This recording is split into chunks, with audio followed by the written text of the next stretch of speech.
ये कंपनी मुझे लगातार 10 साल तक सैलरी इंक्रीमेंट देने से इनकार करती रही। इस साल तो हद ही हो गई। उन्होंने सभी एम्प्लॉयज को इंक्रीमेंट दिया, सिवाय मेरे, जैसे मुझे जानबूझकर साइड कर दिया गया हो। गुस्से में मैं बिना नॉक किए सीधे बॉस के ऑफिस का दरवाजा खोलकर अंदर घुस गया। मैंने उससे पूछा कि इतने सालों में उसने मुझे कभी इंक्रीमेंट क्यों नहीं दिया, लेकिन बॉस ने तो सिर उठाकर देखना भी जरूरी नहीं समझा। परचेसिंग डायरेक्टर का पोस्ट, कोई भी इसके लिए तरसता है, तुम्हारी हिम्मत कैसे हुई इंक्रीमेंट मांगने की। ये सुनते ही मैंने उसके डेस्क पर जोर से हाथ मारा। जिसे चाहिए वो ले ले, इतना कहकर मैं मुड़ गया। लेकिन अपनी सीट तक पहुंचने से पहले ही मैंने देखा कि एडमिनिस्ट्रेटिव डिपार्टमेंट का झड़ंग मुझसे टकराया और सीधा बॉस के ऑफिस में घुस गया। सिर्फ 1 घंटे बाद एचआर ने एक ग्रुप ईमेल भेजा। रिस्क कंट्रोल के लिए परचेजिंग डायरेक्टर का टेन्योर 5 साल से ज्यादा नहीं होगा। आज से परचेसिंग डिपार्टमेंट के शिन्युआन और एडमिनिस्ट्रेटिव डिपार्टमेंट के जनांग अपने अपने पोस्ट एक्सचेंज करेंगे। तभी जनांग मेरे पास आया। शिन्युआन, बॉस ने हमें हैंड ओवर करने को कहा है, बताओ कब कन्वीनियंट रहेगा। असल में मुझे पहले से पता था कि ये आदमी कई बार चोरी छिपे बॉस से मिल चुका है। हर बार वो चेस्ट ठोक कर कहता था कि वो बिना बेस सैलरी के काम करेगा और मुझसे बेहतर परफॉर्मेंस देगा। सीधे शब्दों में वो बॉस को ये जताता था कि वो अंडर टेबल कमीशन से पैसा कमाएगा। और सबसे बुरी बात, बॉस को इससे कोई फर्क नहीं पड़ता था। उसकी नजर में इस पोस्ट पर बैठा हर इंसान बेईमान होता है। जनांग सैलरी नहीं मांग रहा था तो बॉस का सिर्फ खर्चा बच रहा था। मैंने खुद को संभालते हुए जनांग की तरफ हाथ हिलाया। परचेसिंग डिपार्टमेंट थोड़ा कॉम्प्लेक्स है, मुझे सब ऑर्गेनाइज करना होगा ताकि फ्यूचर में प्रॉब्लम ना आए। लेकिन उसने मेरी बात बीच में ही काट दी। शिन्युआन, क्या तुम्हें छोड़ने में प्रॉब्लम हो रही है? सिर्फ पैसे लेकर सामान खरीदना है, इसमें प्रॉब्लम क्या हो सकती है? ये कहते हुए उसने मुझे घृणा भरी नजर से देखा। अगर ऐसा है तो अभी हैंडओवर कर लेते हैं। मैंने उसे करंट परचेजिंग प्रोसेस और मेन सप्लायर्स के बारे में समझाया, लेकिन उसके लिए यह सब एक कान से सुनकर दूसरे से निकालने जैसा था। ताकि बाद में मुझे ब्लेम ना किया जाए, मैंने ड्रॉर से हैंडओवर लिस्ट निकाली और उसे दे दी। जानांग, अगर सब ठीक लगे तो साइन कर दो, मैं तुरंत एडमिनिस्ट्रेटिव डिपार्टमेंट शिफ्ट हो जाऊंगा। यह सुनकर उसकी आंखें चमक उठी। बिना प्रॉपरली देखे उसने पेन उठाया और साइन कर दिया। फिर वो अपने सामान पैक करने चला गया। मैंने भी जल्दी से अपना सामान उठाया और एडमिनिस्ट्रेटिव डिपार्टमेंट में रिपोर्ट करने चला गया। कुछ ही दिन हुए थे कि प्रोडक्ट मैनेजर गुस्से में मेरे पास आया। जब से जानंग परचेजिंग डायरेक्टर बना है, उसका एटीट्यूड आसमान पर है। उसने हमारे फ्लैगशिप प्रोडक्ट के सारे सप्लायर्स बदल दिए। असल में मुझे ये पहले से पता था। कुछ दिन पहले पुराने सप्लायर्स मेरे पास रोते हुए आए थे। उन्होंने बताया कि जनांग उन्हें 20% प्राइस कम करने के लिए मजबूर कर रहा था और ऊपर से 10% पर्सनल कमीशन भी मांग रहा था, वरना वो ऑर्डर्स कैंसिल कर देता। उनका बॉस तो लगभग रो ही पड़ा था। मैं बस बेबस होकर देखता रहा। जनांग ने सारे कॉन्ट्रैक्ट्स कैंसिल कर दिए और छोटे छोटे वर्कशॉप से डील करना शुरू कर दिया। मानना पड़ेगा, प्राइसेस सच में कम हो गए थे। मैंने प्रोडक्ट मैनेजर को समझाने की कोशिश की, कॉस्ट कम हुई है, मार्केट कंपेटिटिवनेस बढ़ेगी, एक तरह से ये अच्छी बात है। वो कड़वाहट से हंस पड़ा। लेकिन क्वालिटी पूरी तरह बेकार है। मैंने बॉस को बताया तो उसने कहा, जब तक चलता है ठीक है, आखिर 10% बच गए। इतना कहकर वो आह भरते हुए चला गया। मैंने उसकी पीठ को देखा और सोचा, अच्छा हुआ ये मुसीबत मुझ पर नहीं आई। लेकिन मुझे राहत लेने का मौका भी नहीं मिला था कि रिसेप्शन की फेफेले मेरे पास आई। शिन्युआन, परचेसिंग डिपार्टमेंट से खबर आई है कि जनांग फिर से पुरानी मेंटेनेंस कंपनी को लाना चाहता है। यह सुनकर मैं ऑलमोस्ट शॉक में आ गया। उस वक्त जनांग ने पता नहीं कहां से वो बेकार कंपनी ढूंढी थी। 6 महीने के अंदर सिक्योरिटी गार्ड्स कस्टमर्स को पीटते थे और क्लीनिंग स्टाफ चोरी करता था। जब बॉस को पता चला था तो वो आग बबूला हो गया था। आखिरकार ये मेस परचेसिंग डिपार्टमेंट को दिया गया और मैंने बहुत मेहनत से बेस्ट कंपनी सिलेक्ट की थी। लेकिन सबसे बड़ी समस्या ये थी, सेलेक्ट तो परचेसिंग डिपार्टमेंट करता है, लेकिन मैनेज हमें एडमिनिस्ट्रेटिव डिपार्टमेंट को करना पड़ता है। अगर जनांग फिर वही घटिया लोग ले आया तो प्रॉब्लम हमें ही झेलनी पड़ेगी। मैं गुस्से में उठा, लेकिन प्रोडक्ट मैनेजर का मायूस चेहरा याद आ गया। मैंने खुद को रोका और फिफेले से कहा, एवेल्युएशन क्राइटेरिया स्ट्रिक्टली फॉलो करो, अगर कोई भी प्रॉब्लम हो तुरंत मुझे बताना। कुछ समय बाद लॉजिस्टिक्स डिपार्टमेंट भी शिकायत लेकर आया। पैकिंग बैग्स बदल दिए गए थे। एचआर ने भी बताया कि सभी रिक्रूटमेंट एजेंसीज बदल दी गई हैं। ये जानंग तो कमाल है, कुछ ही हफ्तों में कंपनी की आधी चीजें बदल दी। इसी स्पीड से चला तो अगला कदम बॉस को बदलना होगा। फिर month and meeting I. Stage पर जानंग ही छाया हुआ था। बॉस ने सबके सामने उसकी खूब तारीफ की। तुम सबको जानंग से सीखना चाहिए। अभी आया है और सारे सप्लायर्स बदल दिए। इस साल कंपनी को 5 मिलियन बचाएगा। पूरा हॉल तालियों से गूंज उठा। जनंग ने स्पीच दी, लेकिन इनडायरेक्ट तरीके से पुराने कर्मचारियों पर ताना मारता रहा कि वो सिर्फ खुद का फायदा देखते हैं। बोलते हुए उसकी नजर बार बार मेरी तरफ जा रही थी। बाद में मैंने सुना, 5 मिलियन बचाए, खुद कितना खाया होगा। मैंने अनसुना कर दिया। आखिर मैं ही फॉर्मर परचेसिंग डायरेक्टर था। मीटिंग खत्म हुई और बॉस खुश होकर सबको रेस्टोरेंट ले गया। डिनर में माहौल लाइवली था और सबकी नजर झांग पर थी। थोड़ी देर बाद बॉस मेरे पास आया। शिन्युआन, तुमने भी इन सालों में अच्छा कमाया होगा, है ना? उसका टोन मुझे घिन दिला गया। मैंने सीधा जवाब दिया, बॉस सीधे बोलिए।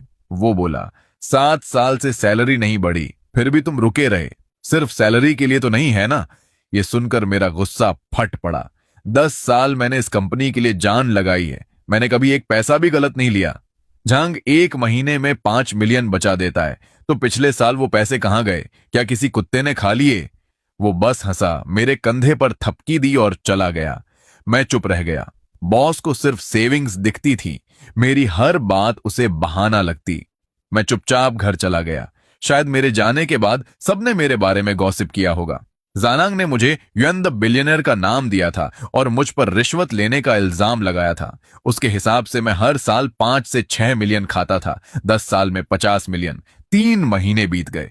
एक दिन प्रोडक्ट मैनेजर गुस्से में आया। झनंग ने हद कर दी। उसने सप्लायर से अपार्टमेंट मांगा। मैं चौंक गया। सप्लायर बॉस चालाक था। उसने जनांग के नाम पर अपार्टमेंट खरीदा, लेकिन सिर्फ 2 लाख अपफ्रंट दिया और बाकी 8 लाख लोन पर डाल दिया। जब तक बिजनेस चलता रहेगा वो ईएमआई भरेगा। अगर डील टूटी, जनंग फंस जाएगा।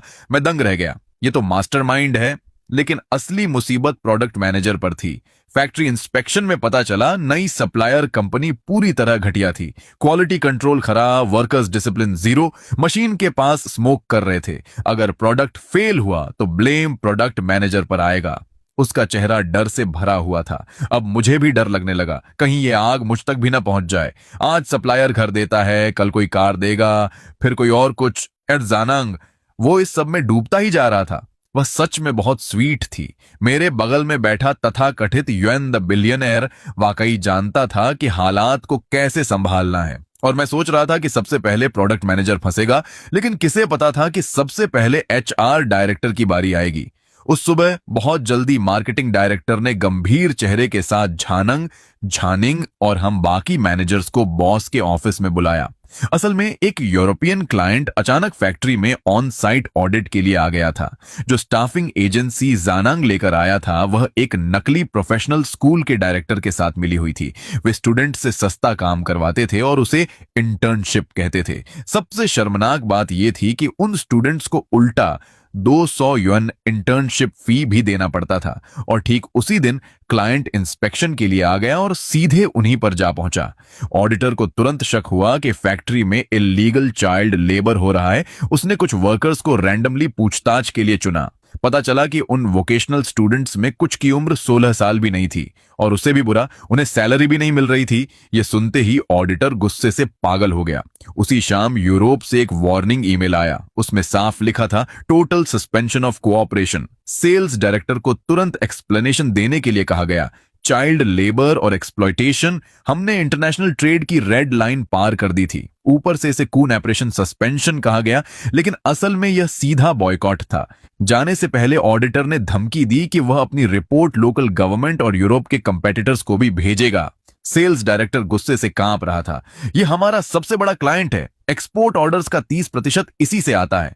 चेहरा काला पड़ चुका था। उसने जनांग और जानजिंग पर चिल्लाते हुए कहा, मैं कल सुबह यूरोप जा रहा हूं, खुद जाकर माफी मांगने, और तुम दोनों अभी बताओ कि यह सब कैसे हुआ। झनंग तुरंत बचने की कोशिश करने लगा। मिस्टर वू, एम्प्लॉयज की क्वालिफिकेशन और पेमेंट एचआर का काम है, मुझे कैसे पता होगा?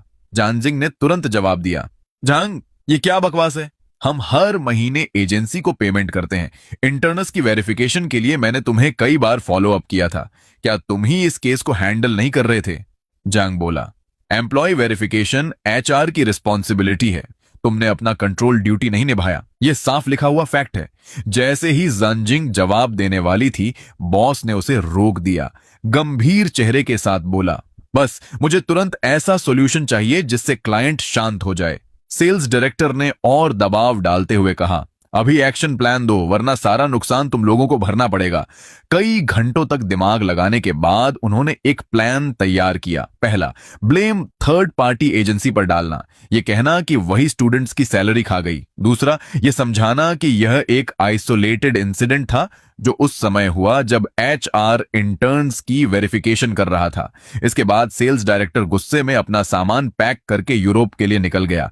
फिर बॉस ने झांजिंग की तरफ घूरकर कहा, एचआर हेड होने के नाते तुम्हारी जॉब इस पर डिपेंड करती है कि हम इस क्लाइंट को बचा पाते हैं या नहीं। अगर क्लाइंट गया तो तुम भी जाओगी।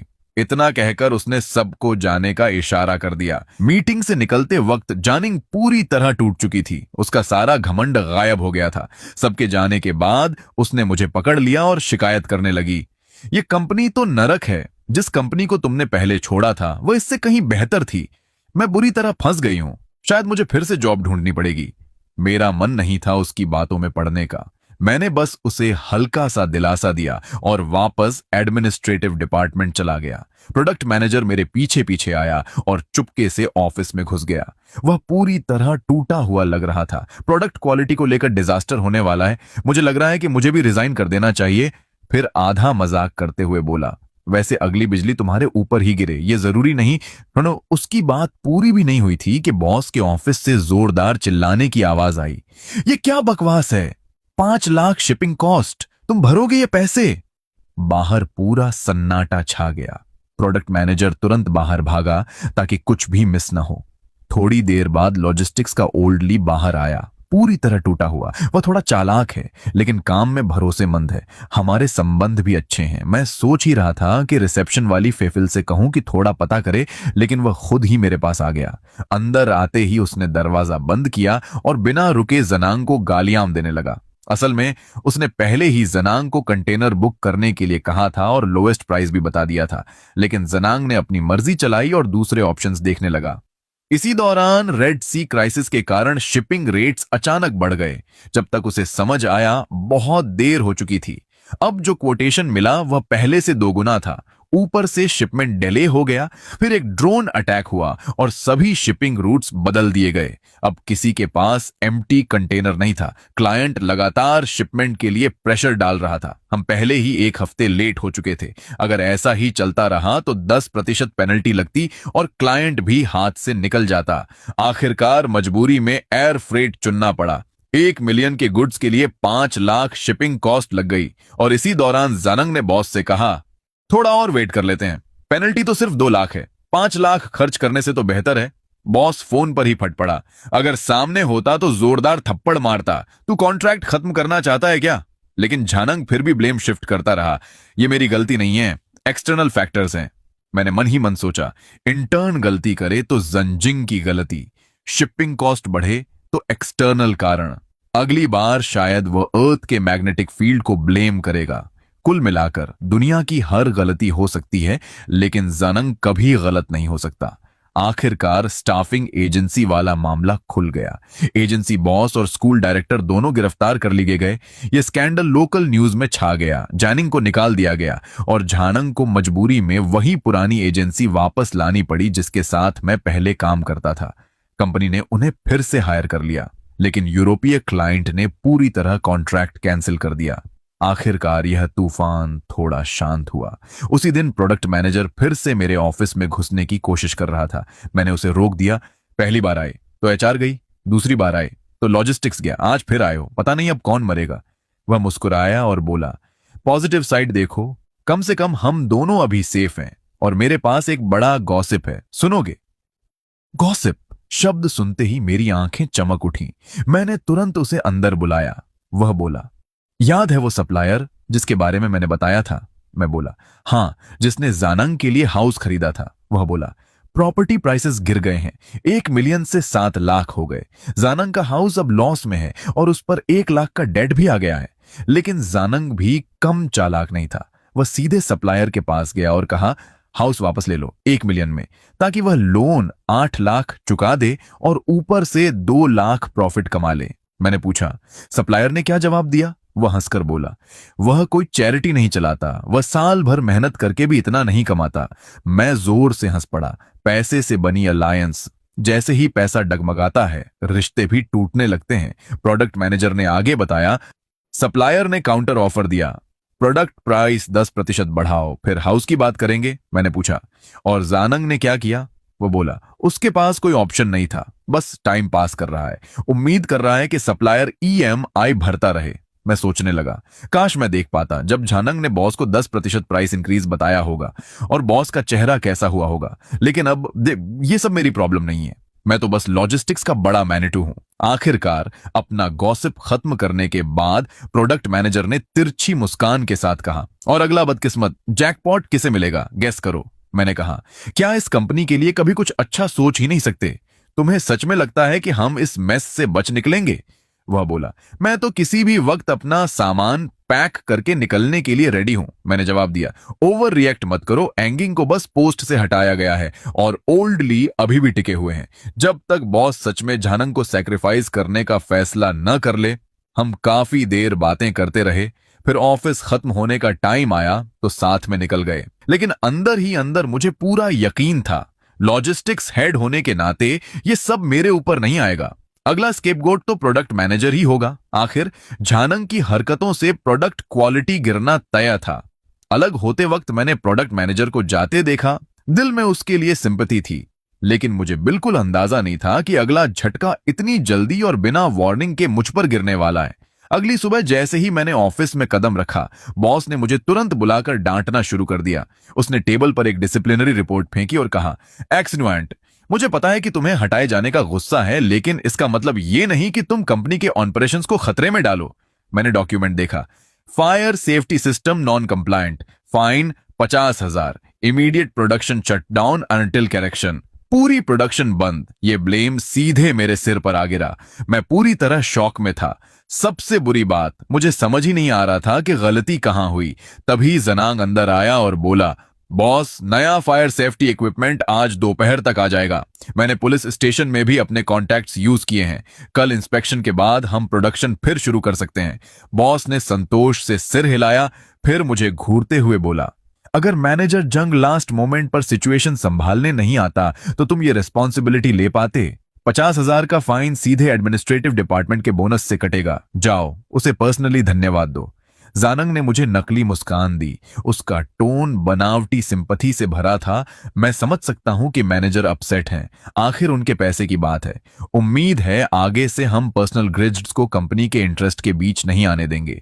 ये कहकर वह दरवाजा पटक कर चला गया।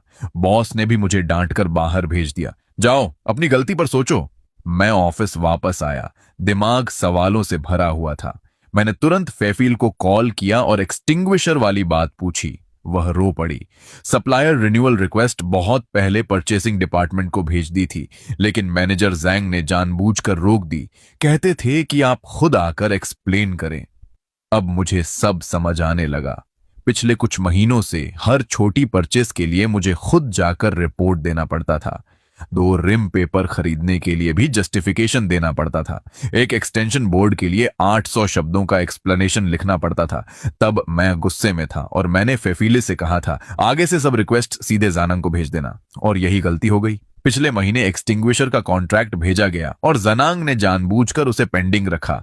गुस्से में मैंने फेफिले पर चिल्ला दिया, लेकिन असल में वह सिर्फ कोलैटरल डैमेज थी। फिर मैं एचआर के पास गया। मेरी टीम के किसी मेंबर के पैसे मत काटो, 50,000 मैं खुद दूंगा, 10 महीने में हर महीने 5,000।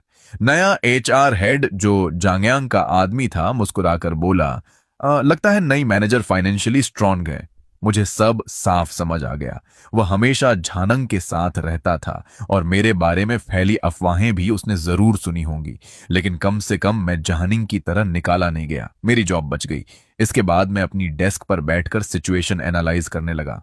झानंग पहले एडमिनिस्ट्रेशन संभालता था, उसे एक्सटिंग्विशर केस पूरी तरह पता था। सप्लायर भी उसी ने इंट्रोड्यूस किया था। स्पष्ट था उसने सप्लायर के साथ मिलकर मुझे ट्रैप किया। डायरेक्टर पहले से ही परेशान था। डिलीवरी डिलेज लगातार बढ़ रहे थे। अब प्रोडक्शन शटडाउन, पेनल्टी और बढ़ने वाली थी। उसी समय क्लाइंट्स के लगातार ईमेल्स आने लगे, डिले के लिए कॉम्पेंसेशन मांगते हुए। किसी तरह डायरेक्टर ने अपनी रिलेशन से मामला संभाला और इसे सिर्फ वार्निंग तक सीमित कर दिया।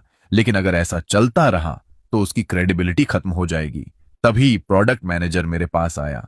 चिंता मत करो बॉस, बस लेसन देना चाहता था, तुम सेफ हो। अगर यही चलता रहा तो अगला स्केपगोट डायरेक्टर होगा। मैं चुप रह गया। मुझे लगा शायद वह भी जनांग से मिला हुआ है, लेकिन जो हुआ वह मेरी कल्पना से परे था।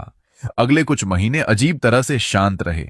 जनांग जिन घटिया वर्कशॉप से सामान ला रहा था उनका चल जाना ही चमत्कार था, और फिर भी सब चलता रहा बिना किसी बड़े इशू के। मीटिंग्स में वह खड़े होकर चिल्लाता, कुछ लोग मेरे सप्लायर्स की क्वालिटी पर सवाल उठा रहे हैं, 6 महीने हो गए, कोई प्रॉब्लम नहीं। बॉस साफ तौर पर उसका सपोर्ट कर रहा था। उसकी पिछली गलतियों को कंप्लीटली इग्नोर कर दिया गया। सेल्स डायरेक्टर मिस्टर वू यूरोप से लौटकर कई बार बॉस से लड़ चुका था, जानंग को हटाने की मांग करता रहा, लेकिन बॉस 5 मिलियन सेविंग्स देखकर अड्डा हुआ था। मिस्टर वू बस प्रोडक्शन और क्यूसी पर प्रेशर डालता रहा, क्वालिटी में कोई कॉम्प्रोमाइज नहीं होना चाहिए। धीरे धीरे प्रोडक्ट मैनेजर भी कंफ्यूज हो गया। एक दिन उसने मुझसे पूछा, सच बताओ, क्या तुमने पहले सच में बहुत पैसा कमाया था? मैंने उसे घूर कर देखा। मैंने खुद सप्लायर्स की फैक्ट्रीज इंस्पेक्ट की थी। मैं इतना गिरा हुआ नहीं कि घटिया सामान इस्तेमाल करूं। असल में मैं बॉस को समझ सकता था। उसके लिए हर बचा हुआ पैसा प्योर प्रॉफिट था। 6 महीने बिना इंसिडेंट के गुजरने के बाद मेरे प्रिंसिपल्स मजाक बन गए थे। लोग सोचते थे यह आदमी कुछ नहीं जानता, बस अपनी पोस्ट से चिपका हुआ है। मैं कुछ कह भी नहीं पा रहा था। यह सब मेरे लिए अनबेयरेबल हो गया था। मैं रोज सोचता था रिजाइन कर दूं, लेकिन अगर अभी छोड़ देता तो बॉस यही सोचता कि मैं गिल्टी हूं और भाग रहा हूं। फिर भी असली वजह जिससे मैं रुका हुआ हूं वह यह है कि मैं अपनी आंखों से देखना चाहता हूं कि झांग्यांग कब जाकर पूरी तरह फटेगा। यह बात मेरे गले में अटकी हुई है जिसे मैं निगल नहीं पा रहा। हाल ही में कंपनी में काफी हलचल है। हर जगह यह रूमर फैल रहा है कि जांग को जल्द ही वाइस प्रेसिडेंट बनाया जाएगा। प्रोडक्ट मैनेजर मेरे पास आया और सब कुछ उगल दिया। अब से परचेसिंग, लॉजिस्टिक्स और प्रोडक्शन सब कुछ जांग के कंट्रोल में होगा। एक पूरी सप्लाई चेन उसी के हाथ में दी जा रही है और डायरेक्टर को मार्केटिंग और आफ्टर सेल्स में भेज दिया गया है। प्रोडक्ट मैनेजर का चेहरा ऐसा लग रहा था जैसे उसने झर निगल लिया हो। पहले झंग उसे हमेशा मजबूर करता था कि वह पर्सनली जाकर नए सप्लायर्स की घटिया मटेरियल को अप्रूव करे। जब झंग फैक्ट्रीज विजिट करता था तो पूरा लग्जरी सीन होता था, यंग मॉडल्स, प्राइवेट क्लब्स, सब कुछ। लेकिन जब वह जाता था तो बस मेहनत करनी पड़ती थी और ब्लेम भी उसी पर आता था। ये कहते कहते प्रोडक्ट मैनेजर रोने लगा। इस बार मुझे सच में जल्दी जल्दी सीवी भेजने होंगे। मैं हंसते हुए बोला, मैं भी रेडी हूं निकलने के लिए। डर किस बात का? ज्यादा से ज्यादा 5,000 पर मंथ फाइन लगेगा, जैसे मुझ पर लगता है। वह बोला, इतनी दूर बात नहीं जाएगी। ये प्रमोशन अभी भी होल्ड पर है। लगता है डायरेक्टर मानने को तैयार नहीं है और बॉस अभी भी कंफ्यूज्ड है। आखिर डायरेक्टर कंपनी का सेकंड लार्जेस्ट शेयर होल्डर है। तब मैंने प्रोडक्ट मैनेजर से एक बेट लगाई, देखते हैं यह पुराना खिलाड़ी डायरेक्टर कितने दिन तक टिकता है। यह सुनकर वह कड़वा मुस्कुराया, ज्यादा दिन नहीं टिकेगा। सप्लायर्स के सर्कल में पहले ही रूमर फैल चुका है। बॉस ने शायद चुपके से ऑलरेडी अप्रूवल दे दिया है। अब बस ऑफिशियल नॉमिनेशन लेटर की कमी है। लेटामोन, यह कहकर वह सिर हिलाता हुआ चला गया। अगले दिन बहुत सुबह, जब मैं अभी भी अपने बिस्तर पर आधा सोया हुआ था, बॉस ने मुझे लगातार कॉल्स करके परेशान किया और तुरंत अपने ऑफिस में आने का ऑर्डर दिया। मैंने अपनी आंखें मलते हुए घड़ी देखी। सिर्फ 6:30 बजे थे। जब से मुझे एडमिनिस्ट्रेशन में एग्जाइल किया गया था, मैं एक छोड़ी हुई कॉन्कुबिन की तरह हो गया था, जैसे किसी सुनसान पैलेस में भुला दिया गया हो। इसलिए उस कॉल ने मुझे तुरंत ठंडा पसीना ला दिया। लेकिन सोचने पर लगा कि अगर वह मुझे फायर भी करना चाहता तो ब्रेकफास्ट से पहले इतनी अर्जेंसी नहीं होती। आखिरकार मैं तैयार होकर ऑफिस चला गया। कंपनी में कदम रखते ही मैंने एक ऐसी टेंशन महसूस की जिसे चाकू से काटा जा सकता था। पूरा ओपन स्पेस इतना शांत था कि जैसे एक मक्खी की आवाज भी सुनी जा सके। सभी डिपार्टमेंट हेड्स मीटिंग रूम में इकट्ठा थे। यहां तक कि कंपनी का महंगा लॉयर भी मौजूद था और उसका चेहरा बेहद गंभीर था। यह सीन देखकर साफ था, हम एक बहुत बड़े मेस में फंसे हुए थे। बॉस और डायरेक्टर सम्मान की कुर्सियों पर बैठे थे जैसे मौत के देवता। प्रोजेक्टर पर एक लाल रंग की इंटरनेशनल कंप्लेंट लेटर दिखाई जा रही थी। मैंने एक नजर डाली और मेरी सांस अटक गई। हमारे पार्ट्स जो फाइनल क्लाइंट को डिलीवर किए गए थे, ठीक 6 महीने बाद बड़े पैमाने पर फेल होने लगे थे। फाइनल क्लाइंट गुस्से में था। उसने प्रोडक्शन लाइन तुरंत बंद कर दी और सभी पार्ट्स को बदलने के लिए डिसमेंटल करना शुरू कर दिया। हर दिन का नुकसान 2000 यूरो था और ये पूरी भारी कॉम्पेंसेशन हमारी कंपनी को अकेले भरनी थी। मेरा दिमाग तेजी से काम करने लगा। 6 महीने पहले ही जंग ने उस शेडी सप्लायर को बदला था। उस समय इस घटिया मटेरियल की वजह से एयर फ्रेट पर भी हजारों का एक्स्ट्रा खर्च हुआ था क्योंकि पोर्ट भरा हुआ था। तो यह गंदा प्रॉब्लम बिना किसी डाउट के जंगयांग के पार्ट से ही आया था। लेकिन उस हरामी जंगयांग ने पहले ही अटैक कर दिया। उसने प्रोडक्शन और क्वालिटी कंट्रोल पर जोरदार हमला किया। तुम लोग इतनी डिफेक्टिव पार्ट्स कैसे बना सकते हो? प्रोडक्शन हेड ने सिर तक नहीं उठाया। हमने रात भर पूरा एनालिसिस किया है। प्रोडक्शन प्रोसेस में बिल्कुल कोई प्रॉब्लम नहीं है, टेक्निकल डायरेक्टर ने भी कहा। हमने पार्ट्स खोलकर चेक किए हैं। सप्लायर ने खराब रॉ मटेरियल इस्तेमाल किया है। जो मटेरियल 5 साल चलना चाहिए था वह सिर्फ 6 महीने में खत्म हो गया। यह सुनकर बॉस गुस्से से काला पड़ गया। जानंग, उस सप्लायर को तुरंत यहां लेकर आओ। उन्हें हर हाल में पेमेंट करनी होगी। जानंग तुरंत डर गया। उसे अच्छी तरह पता था कि वह सप्लायर कितना अनरिलिएबल है। वह घबरा कर बाहर भाग गया। तभी डायरेक्टर ने मेज पर हाथ मारा। ये सब बेकार बातें बंद करो। अभी सबसे जरूरी है कि सही पार्ट्स का बैच ढूंढा जाए। जैसे ही सही पार्ट्स आएंगे हम प्रोडक्शन को तेज करके 1 हफ्ते में डिलीवरी कर देंगे। फिर उसने मेरी तरफ देखा। चिनवांट, तुम इस केस को सबसे अच्छी तरह जानती हो। तुरंत सप्लायर से कांटेक्ट करो, अपोलोजाइज करो और सिचुएशन को संभालो। शुरू में मैं जंग को और नीचे गिराना चाहता था, लेकिन हालात इतने खराब थे कि अगर मैंने कंपनी को नहीं बचाया तो यह तुरंत बैंकरप्ट हो सकती थी। मैंने तुरंत सप्लायर को कॉल किया। उसका बॉस सीधा बोला, हम मदद कर सकते हैं लेकिन प्राइस 10% बढ़ेगा। मैंने कॉरिडोर में जांग को देखा। वह बेचैनी से इधर उधर घूम रहा था। मेरा मन हुआ उसे कुछ सुनाऊं, लेकिन लगा कि वह पहले ही खत्म हो चुका है, तो मैंने इग्नोर कर दिया। फिर मैं मीटिंग रूम में वापस गया और कंडीशन बताई। फाइनल डिसीजन आपका है। मैं अब सिर्फ एडमिनिस्ट्रेटिव एम्प्लॉय हूं। मुझे परचेसिंग में इंटरफियर नहीं करना चाहिए। टेबल के नीचे प्रोडक्ट मैनेजर ने मुझे थम्स अप दिया, लेकिन डायरेक्टर ने बॉस को इग्नोर करते हुए कहा, इस ऑर्डर की पूरी रेस्पॉन्सिबिलिटी तुम ले लो, चाहे तुम्हें घुटनों पर बैठना पड़े। सप्लायर को आज ही प्रोडक्शन शुरू करवाना होगा। उसकी बात खत्म होते ही मैंने बॉस को घूरा। आखिरकार उसी ने मुझे डिमोट किया था। मेरी नजर के दबाव में उसका चेहरा लाल से हरा हो गया। लंबी चुप्पी के बाद उसने कहा, इक्जिन जैसा कहे वैसा करो। मैंने ठीक है कहा और बाहर निकल गया। इसके बाद मैंने बिना रुके काम किया, ऑर्डर आगे बढ़ाया और प्रोडक्शन तेज करवाया। उधर मीटिंग रूम में कैओस था। प्रोडक्ट मैनेजर भागता हुआ आया और सीन बताया। सप्लायर का बॉस आया और मेज पर मुक्का मारते हुए बोला, क्वालिटी परफेक्ट है, जितना पैसा देते हो उतना ही माल मिलता है।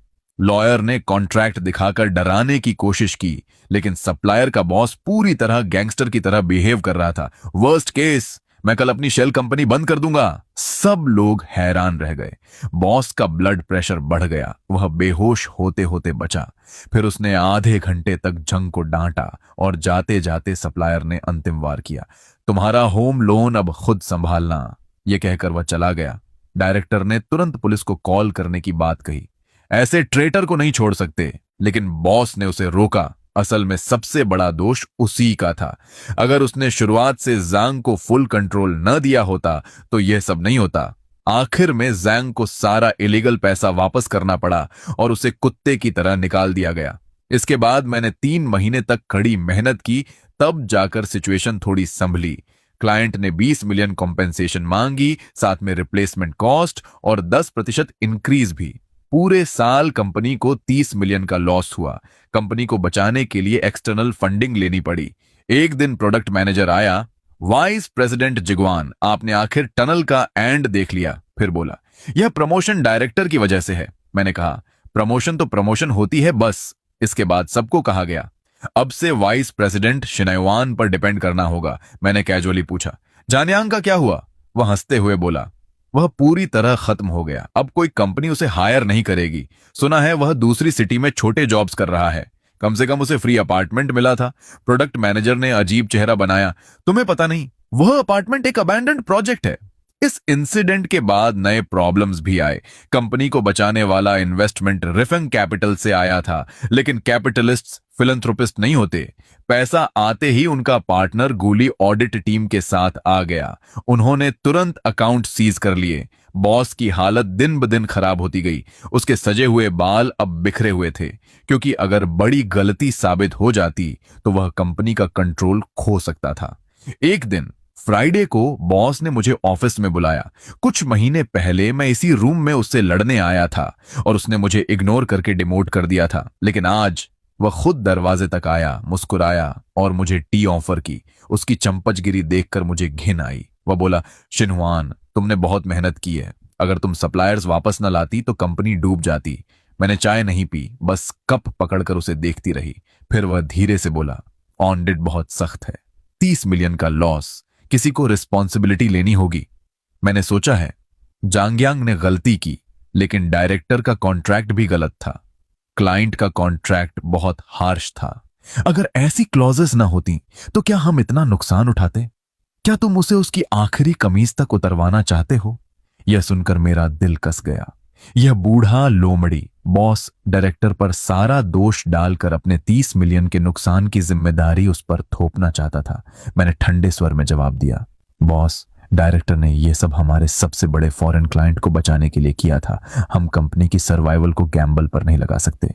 बॉस अचानक गुस्से में आ गया। उसकी आंखों में एक खतरनाक चमक थी। शिनहुआन, अब तुम लॉजिस्टिक्स और सप्लाई चेन के वाइस प्रेसिडेंट हो। अगले हफ्ते बोर्ड मीटिंग में अगर तुम मेरे पक्ष में खड़े होकर साफ साफ कह दो कि सेल्स डिपार्टमेंट ने सप्लाई चेन पर बेवजह का डिलीवरी प्रेशर डाला था, तो मैं गारंटी देता हूं कि तुम्हारे स्टॉक ऑप्शंस दोगुने कर दूंगा और तुम्हारे 10 साल के रुके हुए सैलरी भी इंटरेस्ट के साथ दे दूंगा। यह सुनकर मुझे वहीं हंसी आ गई।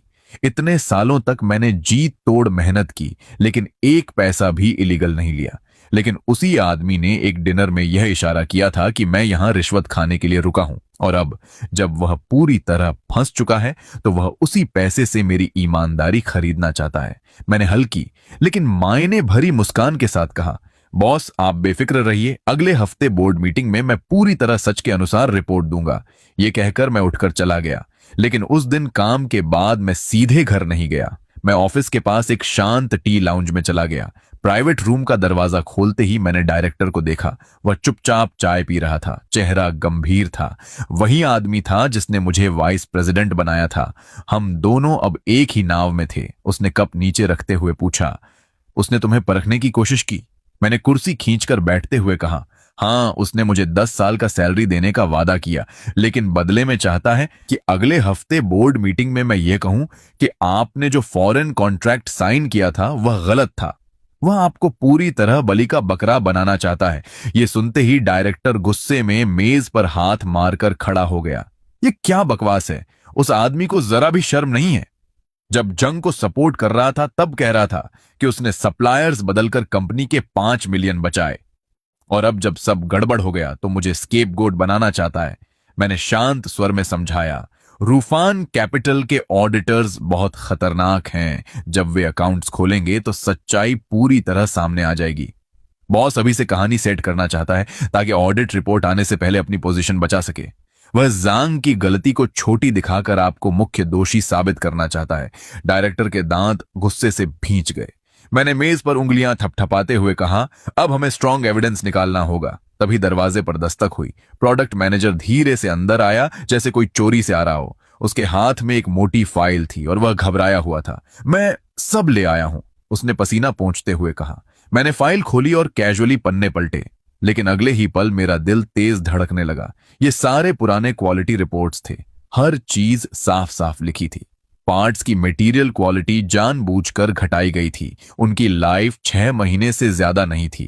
किसी भी समय फेलियर हो सकता था और कॉन्ट्रैक्ट टूट सकता था। और सबसे बड़ा सबूत, बॉस के साफ साफ सिग्नेचर्स मौजूद थे, साथ में उसकी handwritten note, cost priority जांग के प्लान के अनुसार एग्जीक्यूट करो।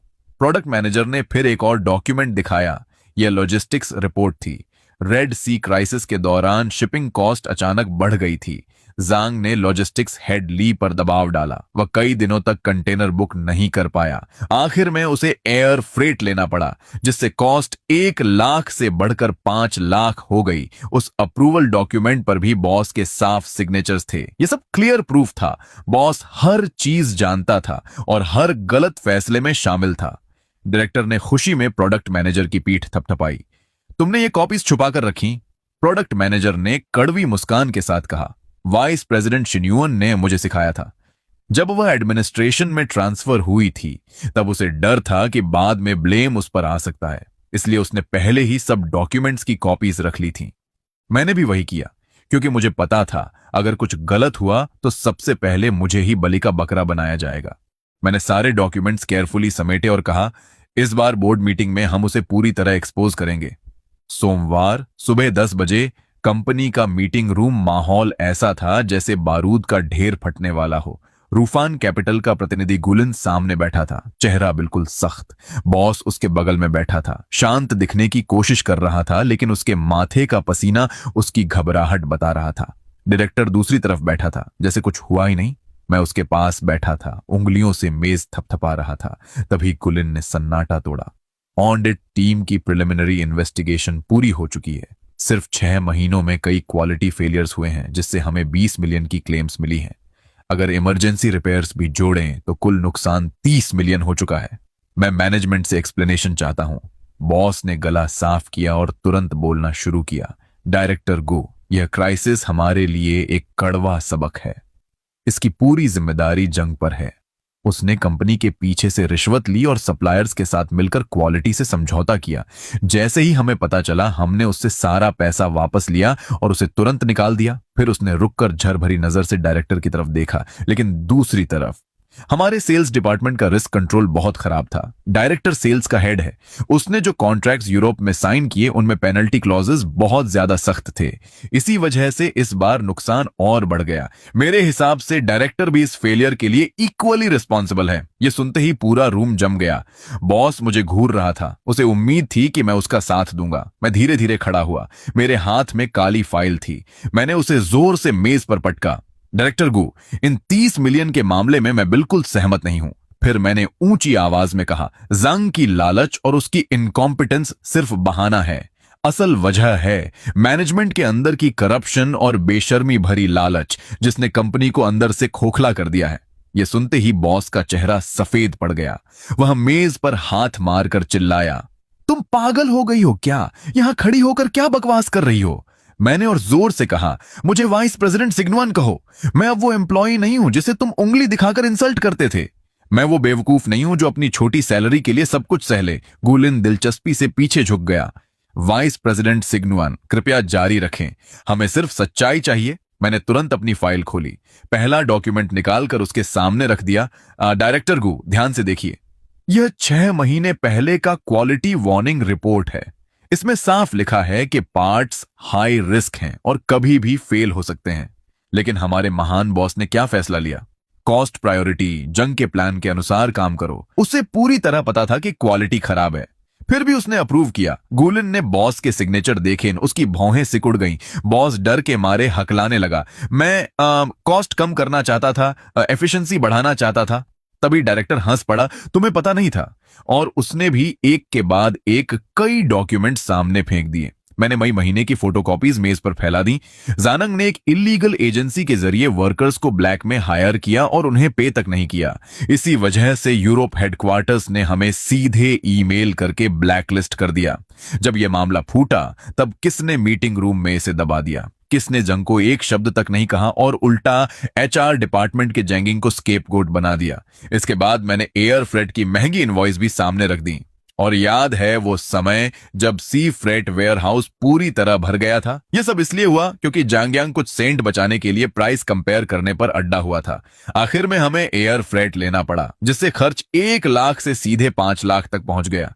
यह आदमी सिर्फ रिश्वत के बारे में सोचता था, बाकी किसी चीज की परवाह नहीं करता था। और बॉस ने मैनेजमेंट मीटिंग में उसकी तारीफ की, यहां तक कि सब डायरेक्टर्स से कहा कि उसे सीखो। मैंने बॉस की तरफ सीधी नजर डालकर कहा, लेकिन सच यह है कि तुम्हें कभी भी कंप्लायंस या क्वालिटी की परवाह नहीं रही। यह 30 मिलियन का नुकसान पूरी तरह तुम्हारी वजह से हुआ है। सिर्फ 5 मिलियन बचाने के लालच में, अपनी अंधी ग्रीड के कारण तुमने यह सब किया। तुम ही इस कंपनी के असली गुनहगार हो। तुमने ही इसे बर्बादी के कगार पर पहुंचा दिया। मेरे ये शब्द खत्म होते ही पूरे मीटिंग रूम में मौत जैसा सन्नाटा छा गया। सिर्फ बॉस की भारी सांसों की आवाज गूंज रही थी। वह ऐसे लग रहा था जैसे पानी से बाहर तड़पती हुई मछली हो। वह बोलना चाहता था, लेकिन इतने पुख्ता सबूतों के सामने उसके मुंह से एक शब्द भी नहीं निकल रहा था। गुलिन ने सारे डॉक्यूमेंट्स ध्यान से देखे, फिर उन्हें जोर से मेज पर पटक दिया और बॉस की तरफ उंगली दिखाकर चिल्लाया, शानदार, बिल्कुल शानदार। एक लीडर के रूप में आपके हर फैसले ने कंपनी की कंप्लायंस को कुचला है और रुई फैन के लिए मौत का फरमान लिख दिया है।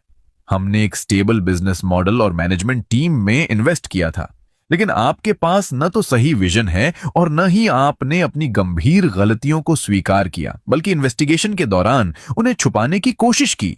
यह सुनते ही बॉस पूरी तरह टूट गया। वह गुलिन के पास भागा और उसका हाथ पकड़ने लगा। मिस्टर गू, मेरी बात सुनिए, मैं सब ठीक कर सकता हूं। गुलिन ने उसे झटकते हुए कहा। अब कुछ नहीं हो सकता। पीछे खड़े लॉयर ने तुरंत एक मोटी फाइल निकाल ली। एग्रीमेंट के अनुसार हम अपना वीटो राइट इस्तेमाल कर रहे हैं और मिसमैनेजमेंट क्लॉज लागू कर रहे हैं। रूफान कैपिटल तुरंत बोर्ड रिस्ट्रक्चरिंग की मांग करता है। लॉयर ने कई कानूनी क्लॉजेस पढ़े। सार सिर्फ इतना था, बॉस को अपनी ज्यादातर शेयर्स छोड़ने होंगे ताकि नुकसान की भरपाई हो सके और उसे तुरंत मैनेजमेंट पावर से हटा दिया जाएगा। उसके पास सिर्फ नाम भर का ऑनररी पोजीशन बचेगा, बिना वोटिंग राइट्स के, यानी एक डमी प्रेसिडेंट। बॉस की आंखें फट गईं। तुम लोग पागल हो क्या? ये कंपनी मैंने अपने हाथों से बनाई है। लॉयर ने ठंडे स्वर में कहा, अगर आपने साइन नहीं किया तो रूफान तुरंत अपना इन्वेस्टमेंट वापस ले लेगा और हम कोर्ट में लिक्विडेशन की प्रक्रिया शुरू करेंगे। उस हालत में आप पर्सनली जिम्मेदार ठहराए जाएंगे और आप पर करोड़ों का कर्ज चढ़ जाएगा। गुलिन ने उसे ऐसे देखा जैसे वह कोई बेकार चीज हो। पैसा बचाओ या सब खो दो, चॉइस तुम्हारी है। बॉस कुर्सी पर ढह गया, जैसे उसकी सारी ताकत खत्म हो गई हो। एक ही पल में वह बूढ़ा लगने लगा। उसने मेरी और डायरेक्टर की तरफ देखा। उसकी आंखों में गुस्सा भी था, पछतावा भी और गहरी बेबसी भी। काश उसने हमारी बातों का थोड़ा भी ध्यान रखा होता। काश उसने जंग को वापस न बुलाया होता। काश उसने 10 साल तक सैलरी में कंजूसी न की होती। लेकिन बिजनेस की दुनिया में काश की कोई जगह नहीं होती। आखिरकार लॉयर और गुलिन की दबाव भरी नजरों के सामने बॉस ने कांपते हाथों से अग्रीमेंट पर साइन कर दिया। पेन की नोक जब कागज पर चली, उसकी आवाज ने मुझे अंदर तक संतुष्टि दे दी। गुलिन ने फाइल बंद की और हल्की मुस्कान के साथ कहा, आगे के ट्रांजिशन के लिए हमें आप दोनों पर भरोसा है, मिस्टर वू और वाइस प्रेसिडेंट जिग्नुआन। मैंने सिर झुकाकर कहा, मिस्टर गू, मैं सिर्फ अपना काम कर रही हूं। अगले 1 महीने में कंपनी में बड़ा बदलाव आया। पुराना बॉस पूरी तरह गायब हो गया। डायरेक्टर आधिकारिक तौर पर सीईओ बन गया और मैं वाइस प्रेसिडेंट के तौर पर पूरी तरह स्थापित हो गई। अब परचेसिंग, लॉजिस्टिक्स, प्रोडक्शन और एडमिनिस्ट्रेशन सब मेरे कंट्रोल में थे। जिस पोजीशन के लिए जंग तरस रहा था वह अब पूरी तरह मेरे हाथ में थी। उस दोपहर वाइस प्रेसिडेंट के बड़े ऑफिस में धूप फैली हुई थी। मैं खिड़की के पास खड़ी नीचे चलती गाड़ियों को देख रही थी जो चींटियों की तरह लग रही थी। तभी दरवाजा खटखटाया गया। प्रोडक्ट मैनेजर अंदर आया, हाथ में 2 कॉफी कप्स लिए हुए। मैंने हल्के मुस्कान के साथ कहा, सीधे बोलो, क्या बात है? वह थोड़ा हंसते हुए बोला, मैं रिपोर्ट देने आया हूं। मैंने पुराने सप्लायर्स की फैक्ट्रीज पूरी तरह रीचेक की हैं। प्राइसेस नॉर्मल कर दिए गए हैं। क्वालिटी पास रेट अब 99.9% तक पहुंच गया है। यूरोपीय क्लाइंट्स के कॉन्ट्रैक्ट्स भी सिक्योर हो गए हैं। इस साल हम जोरदार कमबैक करेंगे। मैंने कॉफी की चुस्की लेते हुए कहा, इस बार अच्छा काम किया है, लेकिन अगर फिर से ऐसे निकम्मे सप्लायर्स मिले तो मुझे आज भी नाइटमेयर्स आते हैं। फिर मैंने कैजुअली पूछा, जंगयांग का क्या हुआ? वह मुस्कुराया। वह पूरी तरह खत्म हो गया। जिस बिल्डिंग में उसने रिश्वत का पैसा लगाया था वह प्रोजेक्ट फेल हो गया। बैंक ने उसका फ्लैट सीज कर लिया और उसे ब्लैकलिस्ट भी कर दिया गया। अब कोई कंपनी उसे जॉब देने को तैयार नहीं है। वह पूरी तरह बर्बाद हो चुका है। मैंने मुड़कर अपने डेस्क पर रखी प्रमोशन लिस्ट देखी। सबसे ऊपर मेरा नाम लिखा था, शिनायुआन। 10 साल की मेहनत और फ्रस्ट्रेशन के बाद आखिरकार मुझे मेरा हक मिल गया था। अब इस कंपनी की बागडोर मेरे हाथ में थी। रूफिंग इन्वेस्टमेंट ने प्रॉमिस किया था, अगर इस साल टारगेट्स पूरे हुए तो मैनेजमेंट टीम को 10% स्टॉक ऑप्शंस मिलेंगे। और जिस रफ्तार से ऑर्डर्स बढ़ रहे हैं, 3 साल के अंदर कंपनी आईपीओ तक पहुंच सकती है। और उस दिन मैं अपने शेयर्स बेचकर लगभग 50 मिलियन कमा सकती हूं। मैंने खिड़की से बाहर चमकते सूरज को देखा। मेरे होठों पर एक ठंडी, संतुष्ट मुस्कान उभर आई। पहले लोग मुझे यनबानलू कहकर बदनाम करते थे, मुझे नीचा दिखाने की कोशिश करते थे, लेकिन अब यह सिर्फ एक मजाक नहीं रहेगा। मैं शिन्युआन अपने दम पर पूरी ईमानदारी के साथ आखिरकार वह सब हासिल कर चुकी हूं जो मेरा हक था।